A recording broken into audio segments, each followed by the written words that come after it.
What's popping, y'all? Adin Ross just got the cosign and the support from the biggest streamer right now. Like, this guy's got the juice, and this is Asmongold. So first, this guy was reacting to Adin Ross's interview. Well, Adin Ross's reaction to Kai-Cenat. So him and Kai-Cenat had some issues, and this guy Asmongold talks about their beef, and he gives some high praise. So I'm gonna explain who this guy is and why he's involved whatsoever with Adin, or he's not really involved. But first, let me play you guys this clip, and we're gonna get into it in a little bit. There's gonna be a bit of a history lesson here for those that don't have full context. I'm not going for that, bro. Ray could sit there, do monkey noises, and say crazy shit all the time, but it's cool. But as soon as it's my community or anybody else's community, Cuffham will call me crazy juice stuff. Cuffham had this clip where he was pretending like his chair was Adin Ross and he was whipping his chair, and he was calling his chair the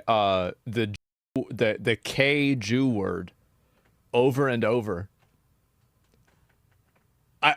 He was like, I would play the clip, but I couldn't. Stay still, bitch.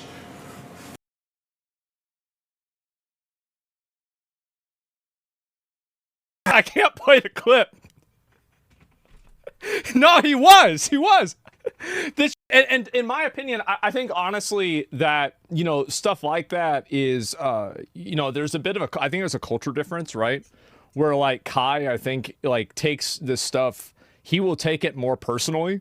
Whereas, like, they just look at it as a joke. So, yeah, we just had to mute Cuffham's words there. I couldn't play you guys what Cuffham was saying exactly. Hell, I'd be lucky. You're lucky if you even get to see the clip. But I think the video is fine because it's just, you know, a demonstration and there's no audio to it. But Cuffham is like one of Adin Ross's OG, like, SSB boys, right? And those guys, the way that they joked with each other and the way that they came into the game was very, very different from how Kai-Cenat came in. You guys got to think, even when it came to recently, Kai-Cenat was talking about how, oh, he's not really a hip hop guy. Like, he grew up on Michael Jackson, and like his favorite rapper really is A Boogie and a couple of these other guys. And he grew up watching YouTubers like FouseyTube as a kid, FouseyTube and Roman Atwood. And he was more of a wholesome kid growing up, despite growing up in, you know, a rougher area of the Bronx. So these guys, they grew up on the edgier side of the internet, Adin Ross and them. So for them, it's cool. But for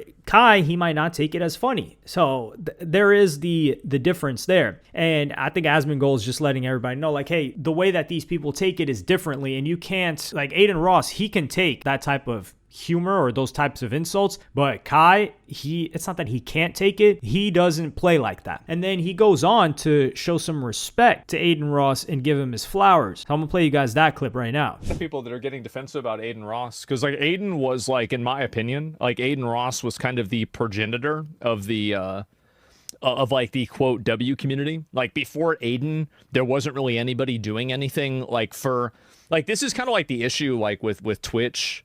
With like what happened is that like Twitch for a long time was basically a complete like monoculture.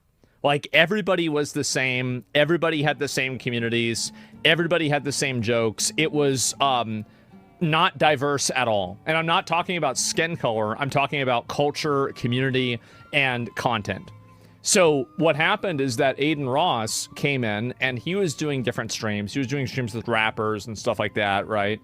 And I think that obviously like that brought in a lot more guys and a lot of new guys, right? That brought in people like Kai. This 100%. And this is really good to make note of, because whenever people say, oh, like Mount Rushmore of streaming, Speed, Kai, this and that, I look at it and I'm like, I don't think so, because it all comes from, these guys come from the tree of Adin Ross. Now, Speed blew up completely on his own without the help of anybody. The reason why I say that is, sure, Adin Ross brought Speed on a stream and did some streams with him when Speed was already scorching hot. He was getting like 1 million subs a month. And then he got banned on Twitch, so Speed couldn't even collaborate with him anymore. And then he had to do his own thing. So Speed really blew up independently. Kai, he came up underneath Adin Ross, and like Adin Ross was the seed from which this entire community sprouted. And back then, he got into war with these guys. And Asmongold, the reason, number one, this this guy's got the juice right now. The reason why I say he's number one is this guy can just sit in his room, talk about anything, give general commentary, not do events, and get anywhere from 50 to 100K viewers. You look at his clips on YouTube, they're doing M's upon M's upon M's. Like, that's real juice. You don't have to do an event. You don't have to collaborate with anybody. You don't have to do anything special. It's just you. Now, this guy, he was originally a World of Warcraft player. Like, he was a World of Warcraft streamer, and he came up off of World of Warcraft. He had a strong following there, and then he was dating this other streamer girl called Pink Sparkles, and he also built a reputation for having one of the dirtiest rooms in the world. Yeah, his room was so disgusting. Like, there were roaches crawling on his t-shirts sometimes. Yeah, there are clips of that out there. And so he was dating this girl, Pink Sparkles, and then he started to get involved in this, like, the Poggers quote-unquote community that he's talking about right now, like the Twitch monoculture. If you wanted to get out of just the game that you played, there was this overall culture on Twitch where people used the same emotes, they had the same type of humor. It was a monoculture like he's describing here. And he started to do collaborations with these other people like Ms. Kiff, Ludwig, etc. And their communities, they all shared a similar viewer base. Now they have different viewers, but they all understand the same culture. And then when Adin Ross came in, that's when things started to change, and they started to throw shots at Adin Ross. And like, for example, many of us thought like, yo, where did Adin Ross come from? I feel like a lot of us still feel that way because it was explosive. It almost felt like overnight the guy was just the hottest thing ever. There was no gradual buildup. I'm not saying he didn't grind. Of course he did. But he also thanks Asmongold a year or two ago where he let, because Your Rage was trying to say, man, the WL community wasn't really going in on you like that. And then,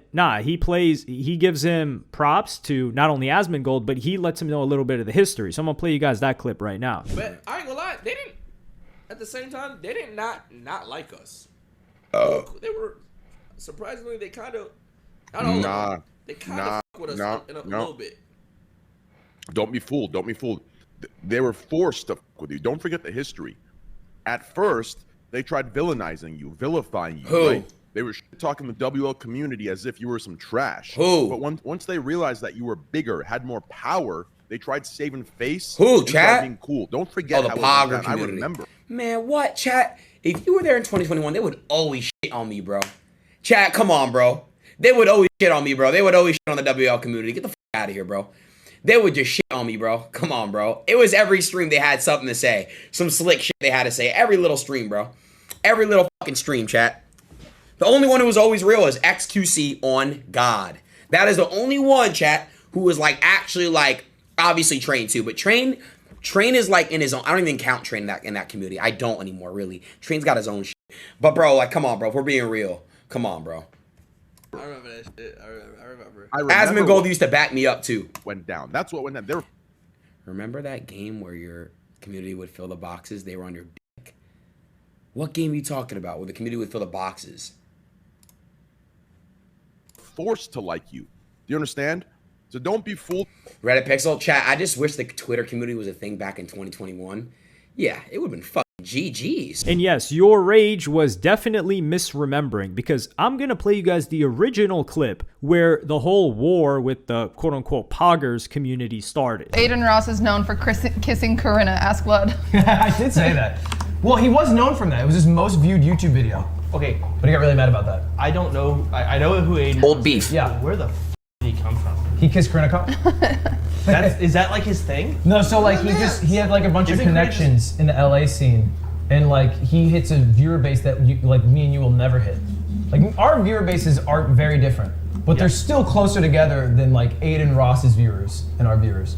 All I know, they literally only know 2 letters of the alphabet. Okay, his W viewers, and L. his viewers are like the kids in high school who want to be cool. You know, like, oh, like I like rap, I like, you know, like this sort of stuff, like kind of like hype beast-ish. Yeah, they're all Like, very you know, hype beast-ish. Like they think like if Supreme was cool, they think it would be cool, sort of thing. Dude, I go in there and I literally have fun in Adin Ross's stream because I don't watch it. I think but I'm literally just spamming letters. You're like, yeah, I'm included. W. I just spam W nerd. He said spam W. But now I think he does a good job of bringing in like successful rappers. I think he's people. I honestly I like the way like his facial expressions are pretty good. He's a good looking guy. So like he has everything going. He has like, great reacts. Yeah. The only thing I don't get is he'll do these streams that are like really big. He'll bring in a rapper. He'll bring in like a girl to e-date. But then he'll do a stream where he plays Roblox horror games. Yeah. And I'm like, this seems weird. And his viewers will drop and they'll be like Resident Sleeper. I'm like, why are you playing Roblox horror games? That's probably what like deep down inside he really likes that stuff. Yeah. Even though his viewers don't. He's bringing in rappers and like famous women, but all to play Roblox on stream. So the people in this video are, no, I wouldn't say they're all lit, but you've got Ludwig, who I would say came in 2018 or post 2018 and he started blowing up. But the people on the far left, like the far left, that guy is soda popping, and he kind of talked favorably about Aiden, but he made it known that it was very, very different to what he was used to. He's like, yo, these guys are just spamming W's and L's. Like, what the hell? But this guy, soda popping, he was also a World of Warcraft streamer. And at one point, he was just the biggest streamer on Twitch. Like, he was getting 20K plus views when that was a shocking number. And he would just be playing random games. That other guy next to him, Nick, is homies with soda popping. He got clouded up off of him. And then that other girl in the black was that guy Nick's wife, who I don't think they're together anymore. And then that girl on the far right, she wasn't popping,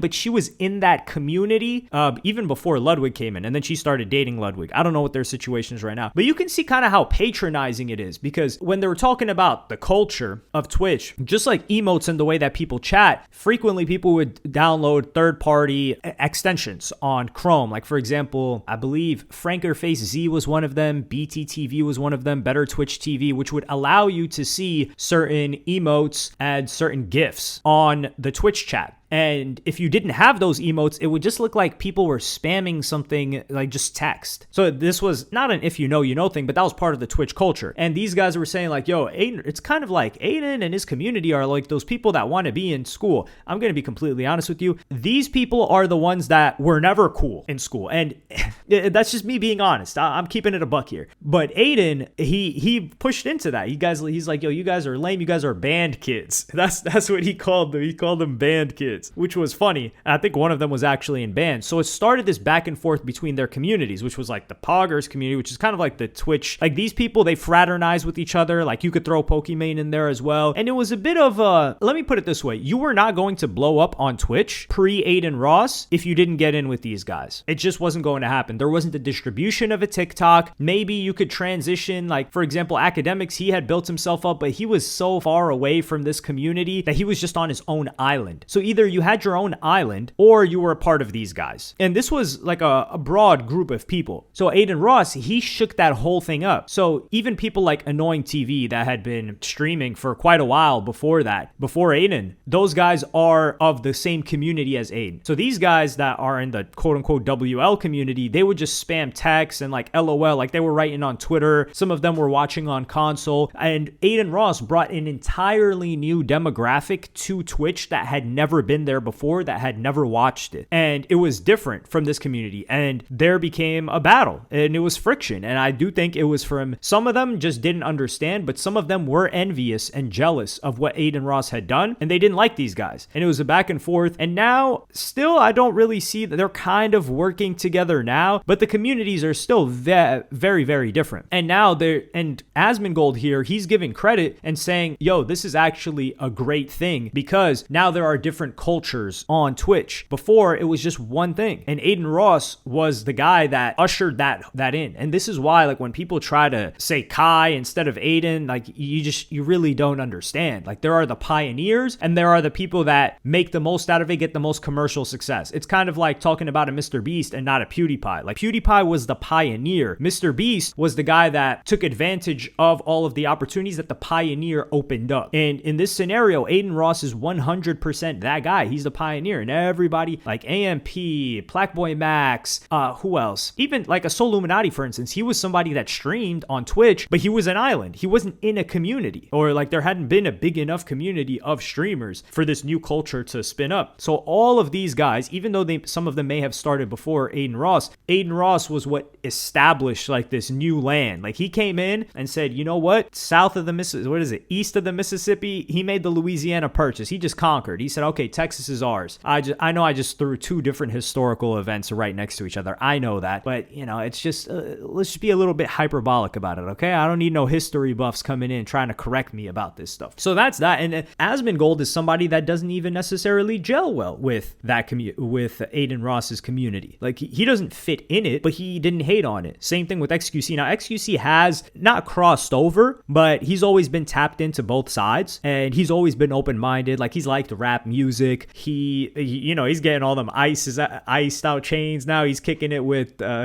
Drake for their streams, and he's kicking it with Aiden a lot, and it's somewhat not got him shunned from this community, but they're looking at him like now, especially when he took that kick deal initially, when gambling was the most villainized thing on Twitch and they went to war about it. And Trainwrecks is one of the co-founders of Kick and the biggest gambling streamer at the time, so they really did a number on his pockets when they got gambling banned, because it meant that he had to move and go somewhere else and do something else, and that was the majority of his content. So I really appreciate this guy Asmongold putting respect on Aiden Ross's name. More people need to put respect on Aiden Ross's name. If we're keeping it a buck, you don't have to like him, but now Twitch is a far more diverse place with tons of different types of content, with different types of people, and I think that's only going to continue now. And this, like for example, that community, they had like hell since maybe like you could say 2012, 2013 to grow until like 2020, 2021 when Aiden Ross came in. And since Aiden Ross came in 2021 to 2025 right now, it's only been 4 years. And think of all of the players like a DDG, like everybody that's in Blackboy Max, like a Bendadon, all of these other guys, they're coming from Aiden Ross. And that's only been 4 years. Now imagine another 4 years, like this newer flock of streamers and community and culture is going to be just as big as the last one, which is great. And hell, we may even get a new one that we don't know about yet. But let me know what y'all think about this in the comments. Like, subscribe, and hit the notification bell if you enjoyed. And I'm going to see y'all in the next one.